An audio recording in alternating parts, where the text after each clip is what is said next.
Hi guys, ഇന്ന് ബോബൻ കേസിൽ ബോബനിൽ എങ്ങനെയാണ് നൂല് ചുറ്റുന്നതെന്നാണ് പറയുന്നത്. അതിന് നമ്മൾ നൂല് അവിടെ ഇങ്ങനെ ഉടക്കിയിടണം. പിന്നെ ആ നൂലെടുത്ത് ബോബൻ്റെ ഫ്രണ്ടിലോട്ട് ചുറ്റണം. ഇങ്ങനെ ഫ്രണ്ടിലോട്ട് ഇങ്ങനെ ചുറ്റി വെച്ചിട്ട് നമ്മൾ മെഷീനിൽ ഇങ്ങനെ ഘടിപ്പിക്കണം. അതിനുശേഷം അതല്ല കേട്ടോ, ഇത് പ്രസ് ചെയ്യണം. എന്നിട്ടൊന്ന് കറക്കി വിടണം. കറക്കി വിട്ട ശേഷം അതിൽ പ്രസ് ചെയ്തുകൊണ്ട് നമ്മൾ ചവിട്ടി വിടണം.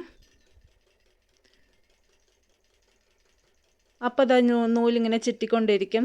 നമ്മുടെ മറ്റേ കൈ ആ നൂലിലായിരിക്കും. അല്ലെങ്കിൽ താഴെ ഉടക്കാനുള്ള ഒരു സാധനമുണ്ട്, അതിലുടക്കി വെച്ച് കഴിഞ്ഞാൽ നൂല് ഇങ്ങനെ ഉടക്കിയിരുന്നോളും. പിന്നീട് അത് ഇപ്പുറത്തെ സാധനം ഇങ്ങനെ മുകളിലോട്ടാക്കിയിട്ട് ഇങ്ങനെ എടുത്താൽ മതി.